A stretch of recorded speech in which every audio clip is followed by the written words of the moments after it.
안녕하세요. 오늘도 사연살롱을 찾아주셔서 감사합니다. 저는 올해 36살이 된 이보영이라고 해요. 결혼한 지 이제 1년 남짓 됐고 서울 변두리에 있는 작은 아파트에서 지내고 있어요. 안이 있었죠. 그런데 합의 이혼은 힘들 것 같고 법적 분쟁까지 해야 할 텐데 마음이 참 심란해지는 요즘이에요. 마음의 결정을 못한 게 아니라 제 선택이 이렇게밖에 끝나지 못했다는 게 슬프다고나 할까요? 흔히 연애할 때 사계절은 봐야 한다고 말하잖아요. 그래서 저도 충분히 살펴본다고 3년이나 연애했는데 결국 끝이 좋지 못했네요. 물론 처음부터 문제가 있던 건 아니었어요. 나름 오래 연애했던 만큼 성격 차이도 없었고 둘 다 집순이 집돌이라 크게 다툼이나 문제 없이 잘 지냈죠. 둘 다 맞벌이인데 서로 공동 생활비를 내고 나머지는 각자 용돈으로 쓰는 시스템이었어요. 요즘 젊은 부부들이 이렇게 관리한다고 남편이 말해서 저 역시 나쁘지 않다고 생각했거든요. 물론 둘이 함께 모으면 더 빨리 모을 수 있지만 내가 번 돈을 쓰는데 눈치 보고 싶지 않다는 마음은 저도 조금 있었던 것 같아요. 저는 제 직장 월급에서 일부를 생활비에 보태고 남은 돈은 개인 저축을 하거나 취미 생활에 썼고 남편도 비슷하게 하기로 합의를 봤던 거죠. 부부가 결혼하면 성격 차이 아니면 돈 문제로 헤어진다는데 다행히 저는 둘 다 잘 맞는 편이라 한동안은 별 문제 없이 잘 지냈어요. 오빠, 오늘 엄마네 들르기로 했잖아. 뭐 사갈까? 아, 굳이 안 사가도 돼. 장모님 갈비찜이 얼마나 맛있는데. 괜히 돈 쓰지 말고 맛있는 거 해달라며 전화나 드리자. 그래도 결혼하고 처음 가는 건데 빈손으로 가게? 장모님은 그런 거 신경 안 쓰시잖아. 해주시는 거 엄청 좋아하시고. 내가 또 갈비찜 타령하면 엄청 즐거워하실걸? 남편은 친정 엄마표 갈비찜을 정말 좋아해요. 연애할 때도 종종 저희 엄마에게 전화를 걸어 갈비찜이 너무 먹고 싶다고 얘기하곤 했는데 결혼 후에도 여전히 그 습관이 이어지는 것 같았어요. 처음엔 저도 그 모습이 나쁘지 않았어요. 사실 친정엔 과일이나 주전부리가 늘 차고 넘쳤거든요. 오히려 결혼 후에도 살갑게 구는 남편이 나쁘지 않다고 생각했죠. 문제라면 늘 빈손이라는 거였지만요. 보영아, 장모님이 이번에도 갈비 양념 넉넉히 하신대. 퇴근하고 바로 갈까?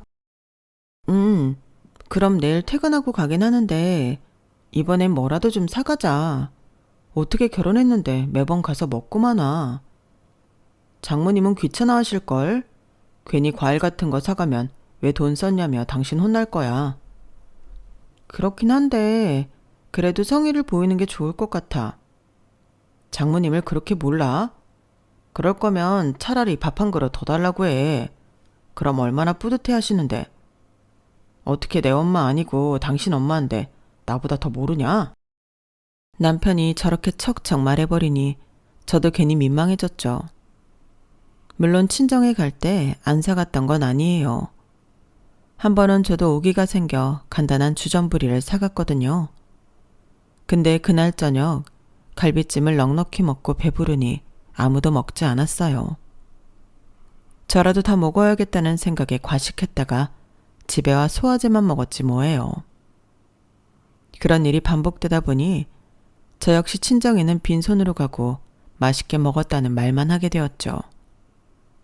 그런데 문제는 시댁에 갈 때는 상황이 달랐다는 점이에요. 남편은 시모가 과일을 좋아한다고 집을 나서기 전부터 말하더라고요. 오빠, 이 딸기 한 팩에 몇만 원이야. 너무 비싼 거 아니야? 엄마가 딸기 좋아하잖아. 우리가 이렇게라도 사가야지. 엄마가 과일이라도 좀 드시지. 알면서 그래. 나는 딸기 비싸서 잘 안 사 먹는데 다른 과일도 많잖아.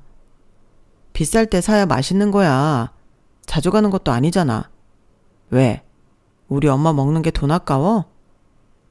아니, 누가 그렇대. 우리 집에 갈 땐 빈손으로 가는 게 최고라더니 어머니네 갈 땐 금딸기 고르니까 기분이 좀 그래서 그렇지. 어머니 물컹한 식감 싫어하시잖아. 그래서 복숭아도 딱복만 드시고 딸기 물컹해서 별로 싫어하실걸? 아니야? 아니야. 우리 엄마도 딸기 종종 드셔. 거봐, 종종이지. 우리 엄마처럼 환장하게 좋아한다 이런 말 못하지? 그럼 됐어. 괜히 그런 걸로 트집 잡고 그러지 말자. 내가 다른 데 쓴다는 것도 아니고 엄마 사준다는데. 뭐라고 말을 더 하려다가 말았어요. 치사한 건 분명히 남편인데 말하면 할수록 제가 치사해지는 것 같았거든요. 근데 계산대 앞에서 계산을 안 하고 있는 거예요. 그래서 물었더니 그러더라고요. 생활비 카드 당신이 가지고 있잖아. 당신이 결제해야지. 안 그래? 이런 건 개인 지출 아니야? 당신 용돈에서 써야 하는 거 아니냐고. 에? 그런 게 어딨어. 우리 엄마가 남이야? 친구 만나러 가면 내 용돈인데 우리 엄마는 가족이잖아. 가면 너는 안 먹을 거야? 같이 먹을 거 사는 건데 왜 그래? 창피하게. 순간 계산원 앞이라는 게 떠올라 멈추고 카드를 꺼냈죠. 친정 갈 땐 빈손, 시댁 갈 땐 공용돈. 이 사람 뭐지 싶더라고요. 그렇게 계산대를 빠져나오는데 저의 불편한 신기를 눈치챘는지 제 손을 잡으며 이렇게 말하는 거예요. 이해해줘. 장모님 장인어른은 두 분이 함께 계시고 형편도 넉넉하잖아. 그런데 우리 엄만 나 아니면 챙겨줄 사람도 없고 나라에서 주는 돈으로 겨우 생활하시니까. 나만 행복하고 누리는 것 같아서 엄마한테 갈 때면 괜히 마음 쓰여. 이해해 줄 거지? 그렇게까지 말하는 남편을 보니 이게 또 뭐라고 치사하게 굴었나 싶더군요. 시어머니가 저희에게 딱히 바라는 게 있는 것도 아니고 자주 찾아오라고 시집살이를 시키는 건 더더욱 아니었거든요. 그래, 좋은 게 좋은 거라고 밖에 나가 술 처먹는 것도 아니고 부모한테 돈 쓰는 건데 치사하게 굴지 말자. 우리 집에도 내가 이렇게 사가면 되는 거지. 그렇게 마음을 다잡았어요. 그리고 시댁에 도착했는데 어머님은 TV를 보고 계시더군요. 저희가 들어가자마자 배고팠다고 그러시는데 집 안에서 음식하는 냄새가 하나도 안 나는 거예요. 엄마, 짜장면이지? 나는 짬뽕. 너는? 짜장면 먹을래? 우리 둘이 다른 거 시켜서 나눠 먹자. 탕수육도 하나 시켜야겠다.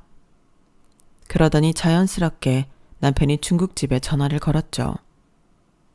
결혼 전 시어머니는 늘 밖에서 배웠고 신혼여행을 다녀온 후로 시댁에 하룻밤 자러 왔었는데 원룸에 사시는 어머니라 잘 곳 없다고 신혼집에 돌아가 자라고 하셨던 게 생각났어요. 지금까지 단 한 번도 어머님이 해주신 음식을 먹어본 적이 없었던 거죠. 그렇게 시킨 음식도 역시 공동비에서 결제를 해야 했습니다. 너무 당연한 듯 시어머니 앞에서 저에게 카드를 달라고 했거든요. 나 잠깐 나갔다 올게. 짜장면이랑 짬뽕 좀 엄마랑 식탁으로 옮겨줘. 이런 말을 하고 남편이 카드를 들고 밖으로 나가더라고요. 순간 뭐지? 싶었는데 불과 몇 분이 지나지 않아 핸드폰에서 알람이 울리는 거예요. 땡땡커피 베이커리? 순간 이게 뭐지 싶었는데 잠시 뒤 남편이 들어와 상황을 알게 되었죠. 어머님 집 바로 옆에 맛집 커피숍이 있는데 개인이 하는 작은 카페거든요. 그런데 주문을 어플로 시키면 배달 시간이 1시간이나 걸린대요. 그래서 이렇게 식사를 하기 전 결제를 하고 가져다 달라고 하면 주인이나 알바생이 가져다 준다는 거죠. 자주 있었던 일인 듯 어머님도 이걸 신기해하지 않으시더라고요. 커피? 케이크나 과자도 샀어? 결제 금액을 보니까 음료만 산 게 아닌 것 같은데? 거기 케이크도 맛있거든. 주문하러 간 김에 같이 가져다 달라고 했어. 신상이 나왔는지 맛있어 보여서. 후식으로 딸기 먹는 거 아니었어? 딸기는 양이 많지도 않은데 그걸 어떻게 같이 먹어? 당신 먹고 싶으면 집에 갈 때 사가자. 알았지?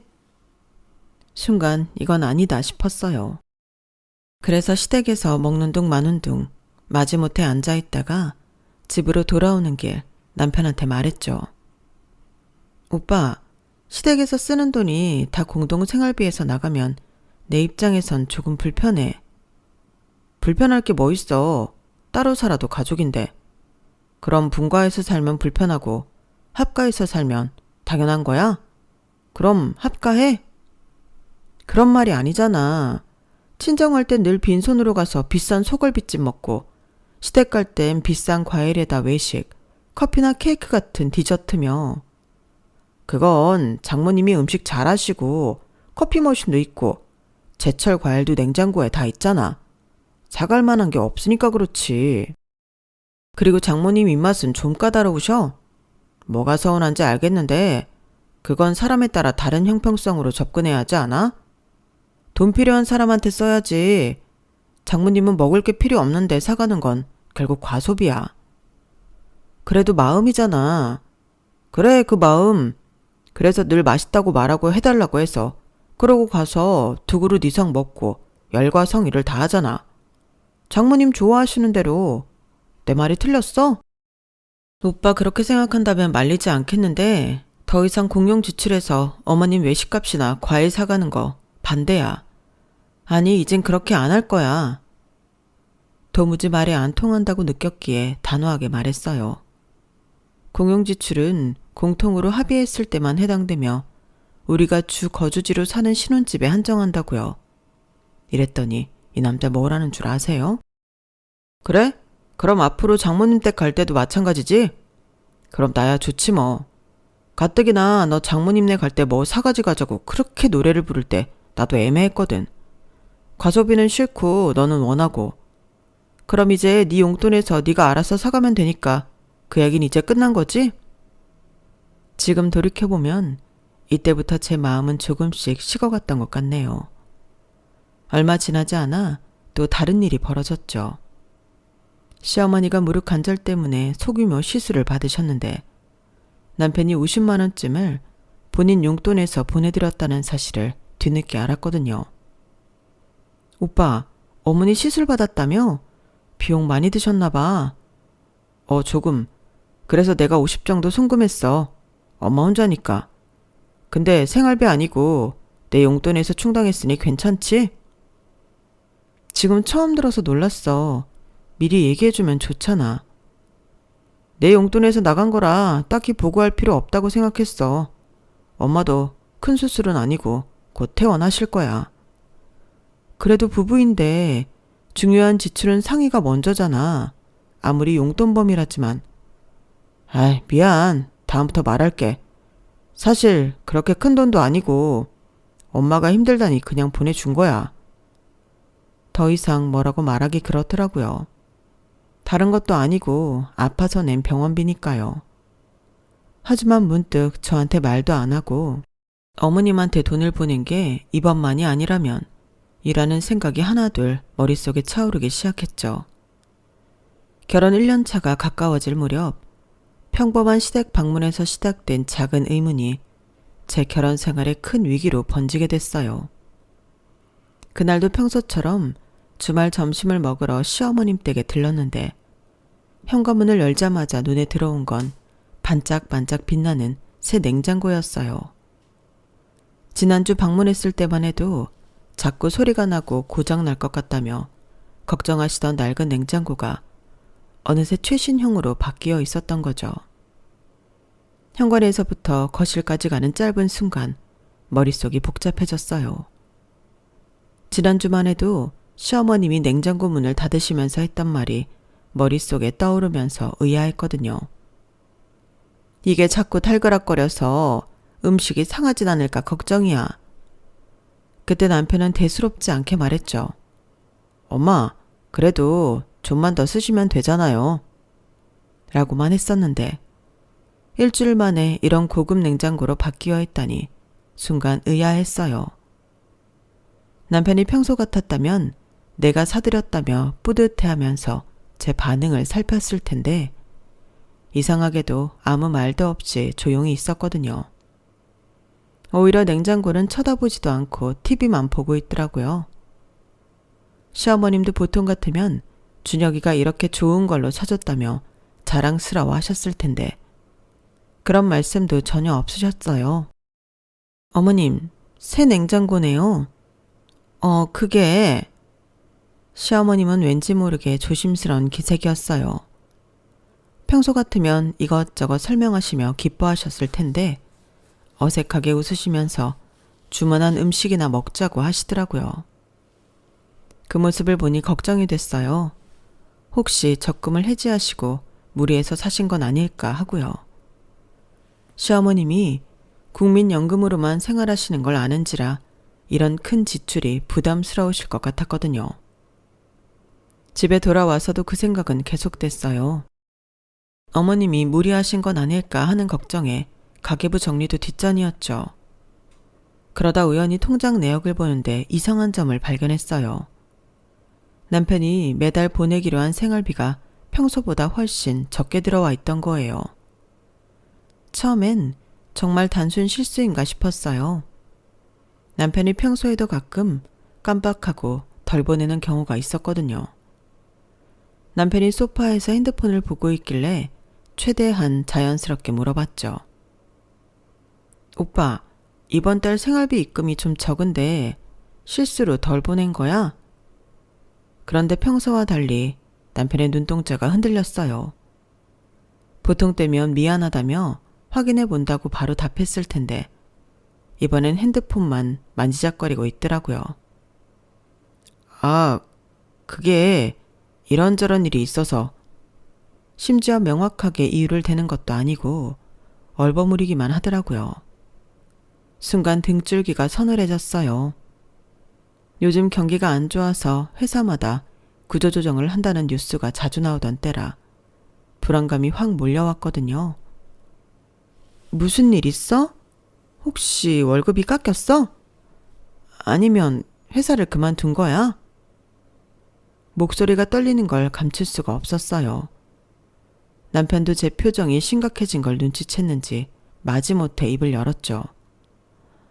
아니, 그게 엄마 냉장고 사줬어. 순간 머리가 하얘졌어요.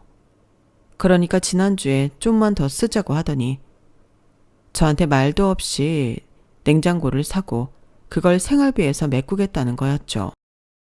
뭐라고? 그럼 결국 우리 생활비에서 쓴 거잖아. 아이, 뭘 그렇게 까탈스럽게 따지고 그래. 어차피 다음 달부터 다시 제대로 보낼 건데. 남편은 마치 제가 트집을 잡는 것처럼 말하더라고요. 오빠, 이건 우리가 정한 규칙이잖아. 부모님 선물은 각자 용돈에서 쓰기로 했었잖아.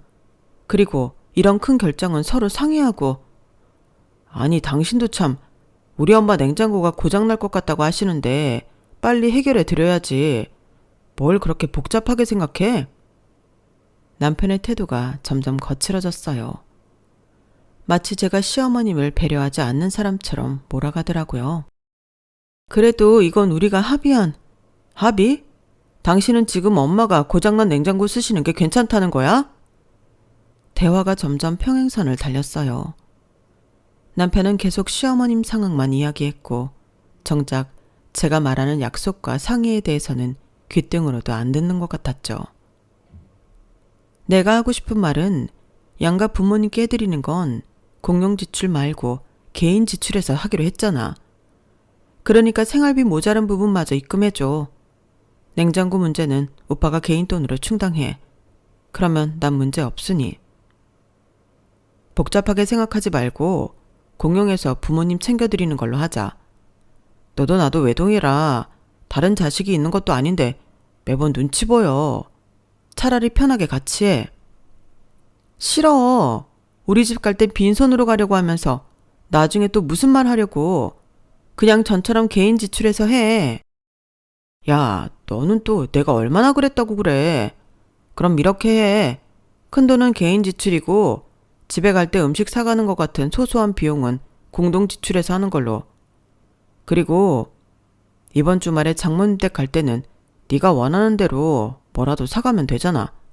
그치? 남편은 이번 달 지출 금액이 많아서 다음 달이 돼도 생활비를 더 내지 못한다며 그냥 공용 지출에서 일부분은 양가 부모님께 사용하는 걸로 하자더라고요. 물론 저 역시 그동안 당한 게 있어서 말만 그럴 뿐 행동으로 옮기지 못한다는 걸 알았기에 반대했거든요. 그런데 아니라고 호언장담하니 한 번 더 믿어보기로 했어요. 그리고 그 주 주말 친정에 가는 당일 아침이었죠. 뭘 사갈까 고민하다가 엄마가 좋아하는 백화점 케이크가 생각났어요. 동네 빵집보다 달지 않아 종종 맛있게 드셨던 게 생각났죠. 아빠가 자동차를 운전하실 땐 케이크만 사라도 백화점에 가셨는데요. 연세가 드시면서 안전 때문에 면허증을 반납하곤 자동차를 운전 못하시니 더 이상 백화점에 안 가시더라고요. 친정에선 버스를 2번 갈아타야 갈 수 있어 좀 번거롭기 때문이죠. 우리 이따가 땡땡 백화점 들렀다 가자. 엄마가 거기 지하에 있는 케이크 좋아하시거든. 케이크? 당신 생일 때 받은 케이크 교환권 있지 않아? 그거 쓰면 되겠다. 그건 동네 베이커리 교환권이야. 엄마는 달다고 그거 싫어하셔. 엄마가 좋아하는 케이크가 따로 있거든. 그런 게 어딨어. 케이크가 다 똑같은 케이크지. 요즘 프랜차이즈도 만만 있더만. 언제 마지막으로 먹어봤는데 생각도 안 나지. 거봐. 이번 참에 먹어보면 달라진 거 알걸? 교환권은 나 먹으라고 보내준 거니까 다음에 내가 먹고 싶을 때 교환해서 먹을래. 먹어본 것도 아니고 엄마가 뻔히 동네 빵집 싫어하는 거 아는데 굳이 그걸 가지고 가고 싶진 않아. 뭘 그렇게 어렵게 생각해. 그냥 있는 걸로 사가면 돈도 아끼고 좋은 거지. 어차피 빈손으로 가기 뭐하니까 사간다는 거 아니었어? 순간 할 말을 잃었어요. 시어머님께는 300만 원이 넘는 냉장고를 사주고 친정엔 제 생일에 선물 받은 교환권으로 대충 사가자는 말처럼 들렸거든요. 게다가 공용 생활비에서 사용하는 게 아깝다는 투로 말하는 것 같았으니 속이 더 뒤집어지더군요. 아, 친정에는 어떤 이유든 10원 한 장도 쓰기 아깝다는 거구나. 시댁엔 공용 생활비에서도 퍼주고 지 용돈에서도 또 퍼줘야 한다는 거지? 괘씸하다는 생각이었죠. 그동안 시어머님이 혼자 계시니까 신경 쓴다고 그럴싸하게 포장했던 거예요. 제 생각이 너무 순진했다는 걸 한순간에 깨닫게 되었답니다. 난 가서 사올 테니까 신경 쓰지 마. 남편의 어이없는 말을 뒤로하고 차키를 들고 나왔어요. 백화점으로 향하는 내내 가슴 한켠이 묵직했죠. 그동안 눈치만 보며 살았던 제가 한심하게 느껴졌거든요. 어서 오세요. 케이크 찾으시나요? 네, 생크림 케이크 중에 달지 않은 걸로 부탁드려요. 매장 유리창 너머로 줄지어 있는 케이크들을 보니 엄마 생각이 났어요. 연애 시절 남편이 처음 우리 집에 왔을 때 엄마가 이 백화점 케이크를 사오셨었죠. 그때 남편은 장모님 센스가 너무 좋으시다며 칭찬했었는데 결혼하고는 한 번도 이 케이크를 사가자고 한 적 없었네요. 이 제품이 가장 인기가 좋으세요. 생크림이 너무 달지 않고 부드러워서요. 직원의 추천을 받아 케이크를 고르는데 문득 지난번 시어머님께 드린 금딸기가 떠올랐어요. 우리 어머님은 까다로우셔서 제일 좋은 걸로 사야 한다던 남편의 말이요. 그 비싼 딸기를 시어머니는 한 번도 맛있다고 하신 적이 없었죠. 포장해드릴까요? 날이 더워서 녹을 수도 있으니 아이스팩도 넣어드릴게요. 네, 감사합니다. 엄마 댁에 도착하자 현관문이 벌컥 열렸어요. 우리 딸 왔어? 그런데 혼자야? 오늘은 혼자 왔어요. 엄마 좋아하시는 거 사왔는데. 케이크 상자를 내밀자 엄마의 눈이 반짝였어요. 어머, 이거 백화점 케이크 아니야? 오랜만이네. 거실에서 케이크를 먹는데 엄마가 연신 맛있다고 하시는 거예요. 역시 이 케이크가 최고야. 요즘 동네 빵집은 너무 달아서. 그 말을 듣는데 왜 이렇게 마음이 아픈지. 그때 핸드폰이 울렸어요. 자기 어디야? 장모님 댁 도착했어? 엄마 집. 왜? 케이크는 샀어? 그거 물어보려고 전화한 거야? 아니, 그러니까 내가 아까 교환권. 오빠! 말을 자르고 단호하게 말했어요. 깜짝이야. 교환권 말한 거 미안하다는 말하려고 전화한 거야. 어찌나 한심하게 느껴지던지. 별다른 대꾸 없이 전화를 끊고 보니 엄마가 걱정스러운 눈으로 보고 계시더라고요. 보영아, 무슨 일 있니? 아니야. 그냥 이제야 내가 해야 할 일을 한 것뿐이야. 그날 내내 남편에게서 연락이 왔지만 전부 무시했어요. 평소라면 바로 답장했겠지만 이상하게 마음이 편했죠. 엄마의 행복한 미소를 보니 그동안 제가 얼마나 무심했는지 새삼 깨달았거든요. 집에 돌아오자 남편이 어색하게 말을 걸었어요. 저기, 다음엔 내가 가서 사올게. 허울 뿐인 약속이 우스워서 헛웃음만 나왔죠. 그래, 그러던지. 속으론 그럴 일 없다는 걸 알았지만 두고 보자는 심산이었어요. 그래야 나중에 무슨 문제가 생기더라도 내 탓이 아니라 남편 탓을 할 수 있을 거라는 막연한 생각이 들었던 거죠. 그날 이후로 저는 달라졌어요. 더는 눈치 보지 않기로 한 거죠. 그리고 얼마 뒤 제 예상대로 폭풍이 몰아치기 시작했답니다. 그리고 며칠 지나지 않아 결정적인 일이 벌어졌죠. 어버이날이었거든요. 어버이날이 왜 결정적인지 제 남편이 어떤 사람인지 다 알아버리신 분들이라면 눈치채셨을 것 같은데 맞아요. 상상하시던 그 일이 실제로 일어났답니다. 지난 주말 친정에 다녀왔기에 평일이 어버이날이라 시댁에 먼저 가기로 했어요. 어디를 먼저 가고 안 가고는 크게 중요하지 않다고 생각했거든요. 그런데 문제는 시댁에 도착한 후였답니다. 시댁에 들어서는 순간 제 눈은 의심했어요. 좁디 좁은 원룸 창가에 거대한 안마의자가 버티고 있었거든요. TV 홈쇼핑에서 본 그 안마의자가 분명했어요. 지난주만 해도 남편과 함께 보면서 와, 이거 진짜 비싸다며 놀랐던 바로 그 제품이. 아니, 설마. 심장이 쿵 내려앉았어요. 원룸이라 거실이라고 해봤자 겨우 8평 남짓인데 그 좁은 공간의 절반을 차지하고 있는 안마의자는 마치 저를 비웃듯 반들반들 윤이 나고 있었죠.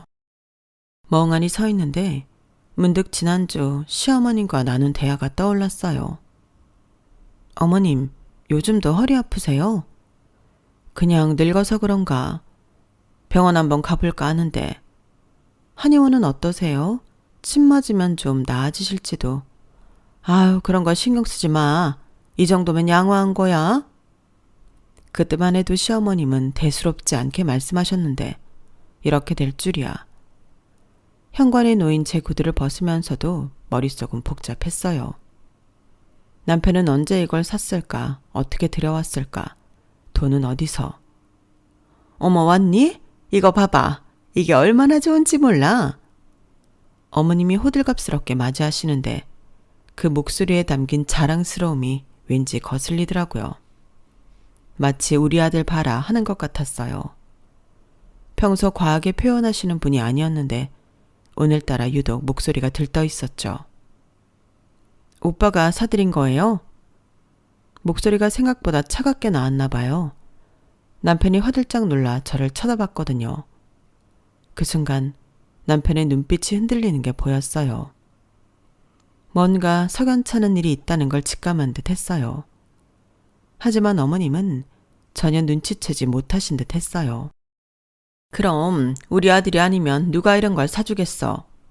허리 아프다고 했더니 바로 사줬잖아?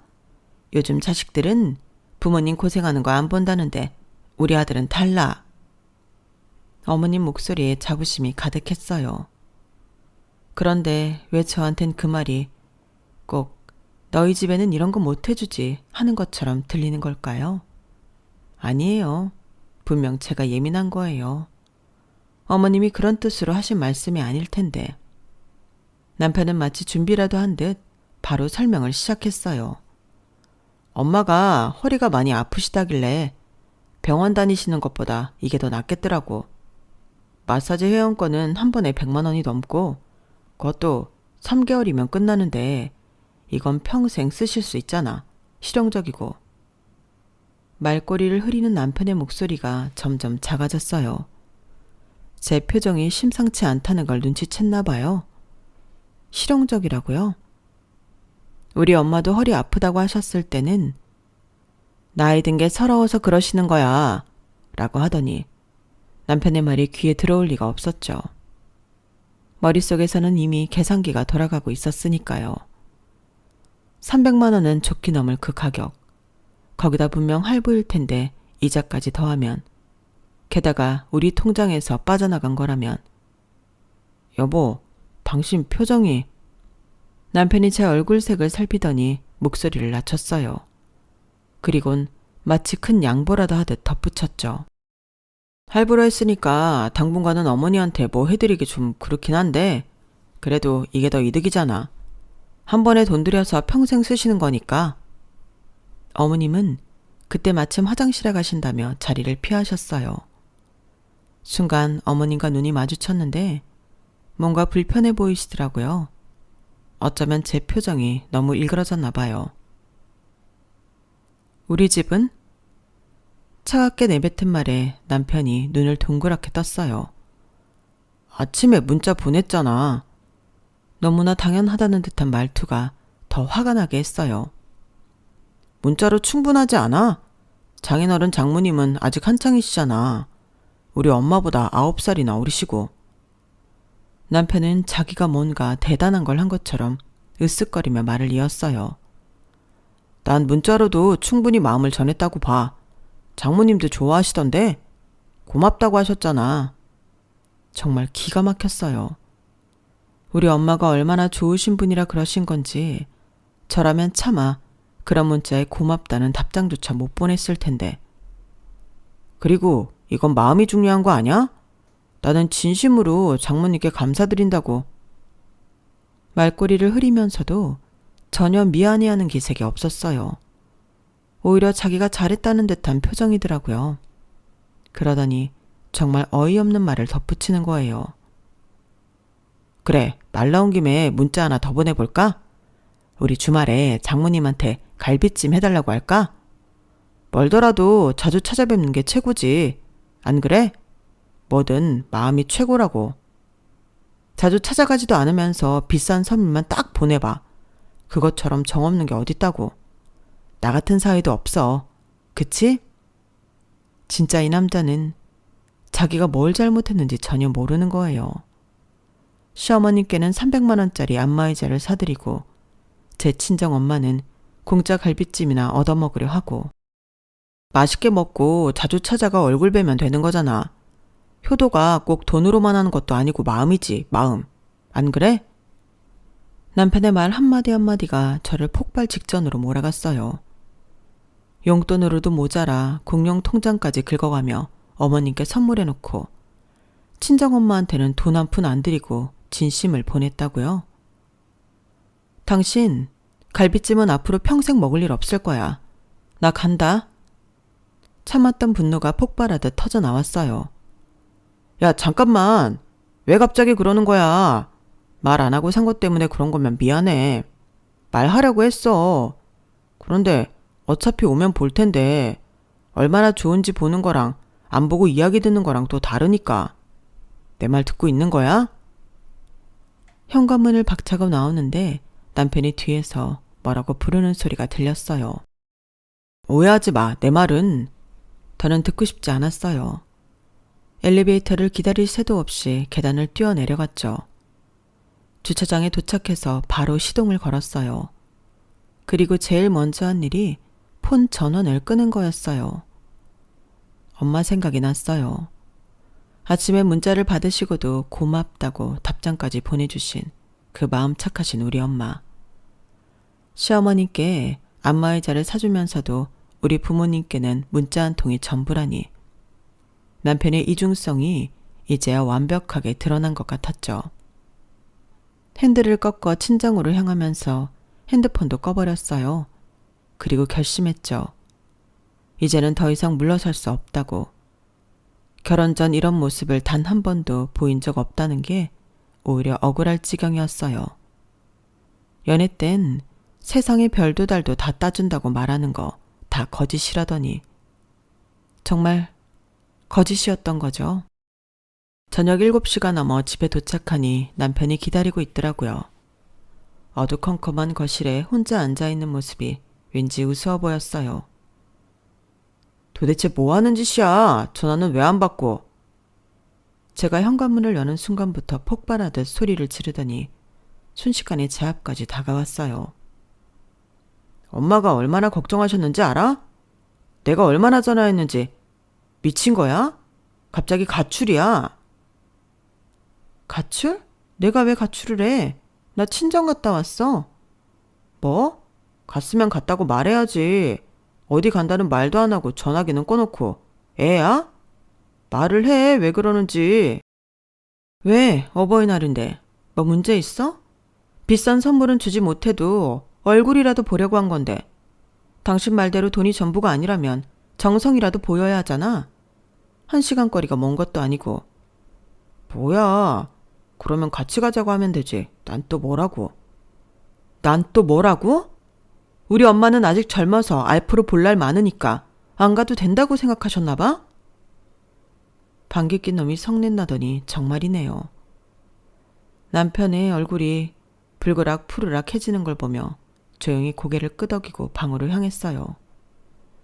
제가 이렇게 순순히 안방으로 들어오니 오히려 더 화가 난 듯 했어요. 야, 이보영. 안마의자 때문에 화났나 본데 애도 아니고 이런 식으로 행동하는 게 맞아? 왜 안 돼? 너도 네 마음대로 하는데. 나도 내 마음대로 하는 게 안 되는 줄 몰랐네? 차분히 화장대 서랍을 열었어요. 몇 주 전부터 준비해둔 이혼 서류를 꺼내드렸죠. 시어머님 댁에 자주 가다 보니 남편의 수상한 행동들이 눈에 띄었거든요. 그때부터 하나 둘 모아두기 시작했답니다. 자, 받아. 남편의 면전에 휙 던졌어요. 미쳤어? 이게 뭐야? 이혼 서류? 너 진짜 미쳤나 봐. 이혼 서류를 집어든 남편의 눈이 휘둥그레졌어요. 기다려. 아직 더 있으니까. 더 있다니. 뭐가 더 있는데? 아, 당신이 그동안 했던 일들 모두 정리해봤어. 서랍 깊숙이 모아둔 서류들을 하나씩 꺼내 던지면서 말했어요. 자, 시어머님께 보낸 돈 327만 원. 지난달엔 시어머님 병원비로 나간 50만 원. 어머님 생신 상품권 30만 원. 그리고 오늘의 하이라이트. 어버이날 안마의자 312만 원. 지난 1년 동안 저 알게 모르게 시댁에 보낸 돈이 한두 푼이 아니었죠. 더 있었어요. 이런 거 언제 다. 남편의 얼굴이 하얗게 변했어요. 이런 기록이 있을 거라고는 상상도 못했나 봐요. 왜 놀랐어? 이제 시작인데. 카톡 내역도 프린트해서 들고 있었거든. 어머님이 허리 아프시다고 했을 때 우리 엄마한테 한 말 기억나? 여기 있네. 휴대폰을 들어 읽어내려갔죠. 장모님은 아직 젊으시니까 그냥 기분 탓일 수 있다는 말. 근데 시어머님은 바로 병원 데려가고? 그건 상황이 달랐잖아. 그래, 상황이 많이 달랐다고 생각했겠지. 우리 엄마는 젊어서 문자를 효도하면 되고, 어머님은 연세가 있으셔서 300만 원짜리 안마의자를 사드려야 하니까. 남편이 안절부절 못하며 서류들을 뒤적이고 있었어요. 이런 건 어디서 난 거야? 그동안 그걸 다 가지고 있었어? 당연하지. 정성스럽게 모아뒀어. 당신이 말했잖아요. 정성이 중요하다고. 순간 남편의 얼굴이 일그러졌어요. 자기 말이 자기 발목을 잡을 줄을 몰랐나 봐요. 여보, 이거 우리 얘기하면. 이제 와서 무슨 할 말이 더 있다고 그래?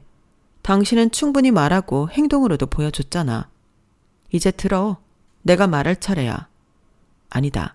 내 이야기보다 우선 이거 듣는 게 더 빠르겠다. 휴대폰을 꺼내 녹음 파일을 틀었어요. 변호사와의 상담 내용이었죠. 이런 경우는 혼인관계 파탄의 책임이 남편 측에 있다고 볼 수 있습니다. 특히 부부간 재산관리에서 일방적인 결정과 차별적 행위가 지속됐다는 점, 공동생활비를 합의 없이 임의로 사용한 점이 중요한 근거가 됩니다. 남편의 얼굴이 하얗게 변했어요. 특히 주목할 만한 것은 부부 공동재산 관리의 신의성실 의무 위반입니다. 대법원 판례에 따르면 혼인생활 중 부부 일방이 정당한 이유 없이 공동재산을 임의로 처분하거나 상대방과 합의한 생활비 사용 규칙을 일방적으로 어기는 행위는 이혼 사유가 될 수 있습니다. 야, 이거 언제 또? 남편이 말꼬리를 흐렸어요. 제가 이렇게까지 준비하고 있었을 거라고는 상상도 못했나 봐요.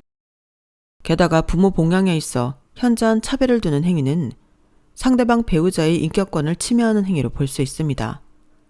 특히 공동생활비에서 일방의 부모에게만 고액의 지출을 하고 상대방의 부모에게는 그러한 지출을 거부하거나 제한하는 행위는 정신적 고통을 주는 행위로 인정됩니다.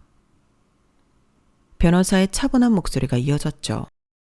민법 제840조에 따른 이혼 사유 중 제6호, 기타 혼인 생활을 계속하기 어려운 중대한 사유에 해당할 수 있습니다. 특히 부부간의 신뢰관계를 저버린 재산권 침해와 차별적 행위가 지속적으로 있었다는 점이 중요합니다. 더구나 이런 행위가 단발성이 아니라 냉장고 구매, 병원비 지급, 안마의자 구매 등 지속적으로 이어졌다는 증거가 있다면 위자료 청구도 충분히 가능합니다. 대법원은 이러한 경우 월 급여의 4에서 6개월치를 위자료로 인정한 판례가 있습니다. 남편이 소파에 털썩 주저앉았어요. 여보, 이거 너무한 거 아니야? 나도 당신 부모님께 잘하려고. 잘하려고? 오늘 당장만 해도 어머님한텐 카드 할부로 능력도 안 되면서 300만 원 넘는 안마의자 보내더니 우리 엄마한텐 딸랑 문자 한 통이 그게 잘하는 거야?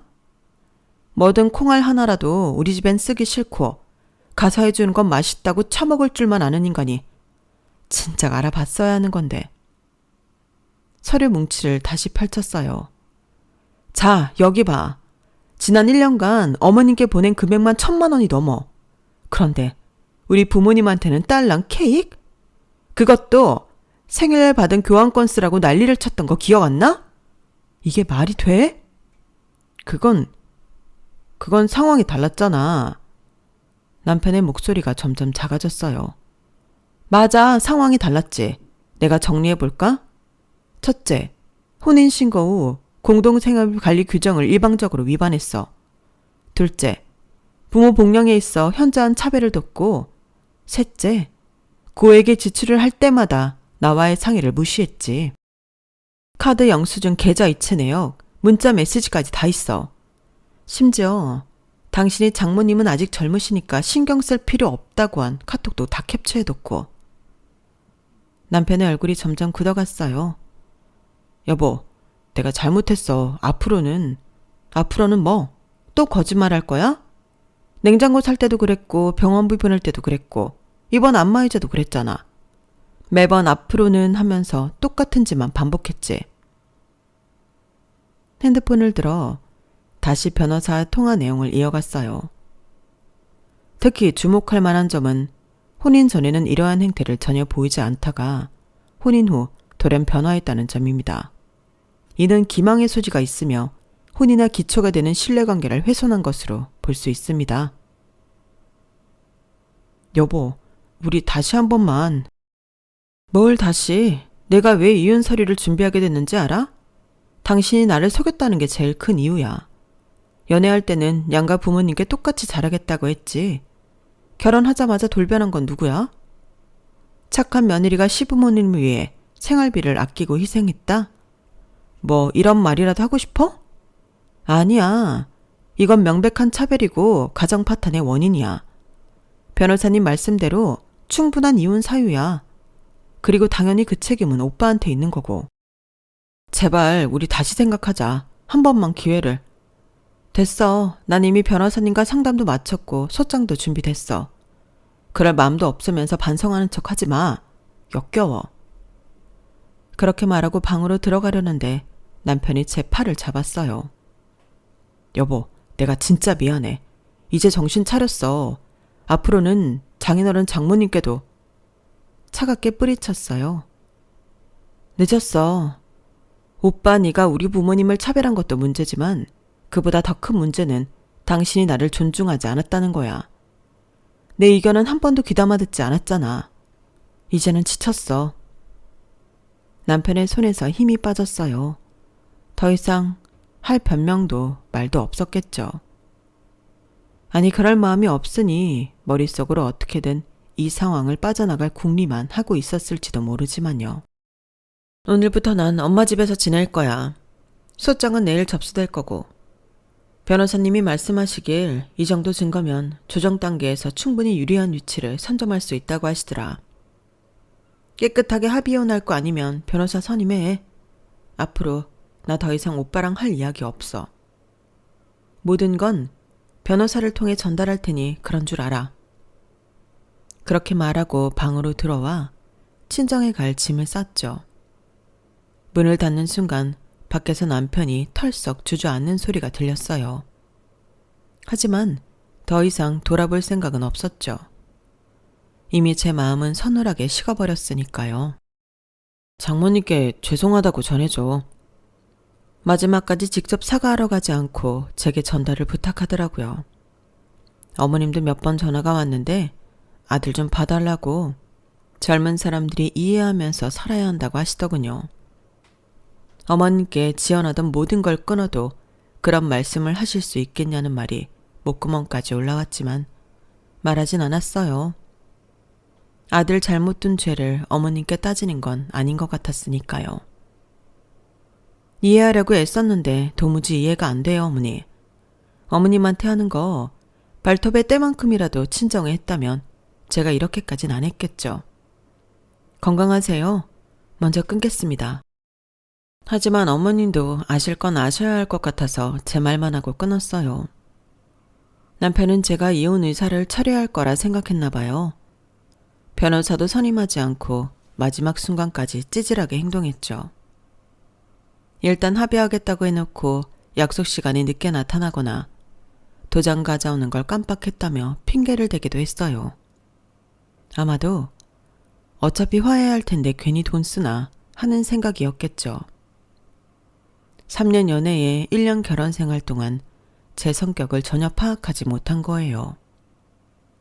결국 이혼이 성립됐고 위자료도 받았어요. 남편은 마지막까지 이제 정신 차렸다며 문자를 보내왔지만 전 더 이상 그의 말을 믿지 않았죠. 거짓말도 습관이 되면 진심과 구분하기 어려워진다더니 말로만 하는 반성은 아무 의미가 없다는 걸 깨달았거든요. 그리고 얼마 전에 우연히 남편 얘기를 들었어요. 제 친구가 브런치 카페에서 그 사람을 봤다더라고요. 어머님과 함께였대요. 여전히 카드로 결제하면서 허풍을 떨었대요. 엄마, 이거 얼마 안 해. 더 시켜. 라고요. 그 말을 들으니 웃음이 나왔어요. 이혼하고 나서도 전혀 변하지 않은 거죠. 어머님만 특별대우하는 그 버릇, 카드 막 긁는 습관, 결혼 생활 내내 저를 힘들게 했던 그 모든 것들이 그대로더라고요. 지금은 부모님과 함께 지내고 있어요.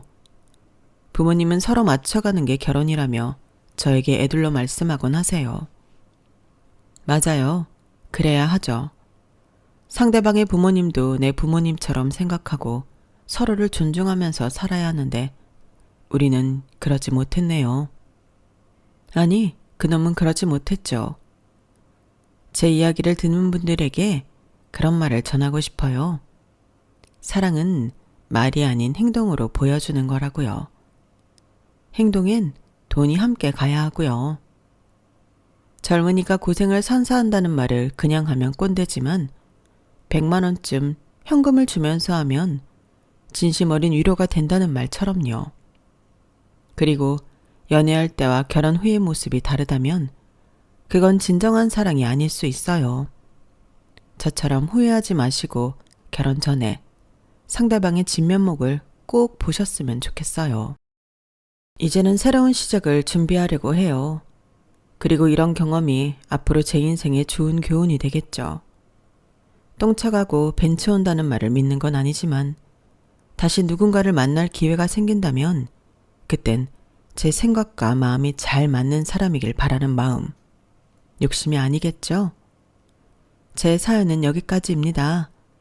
주위에 좋은 분들과 항상 행복하세요.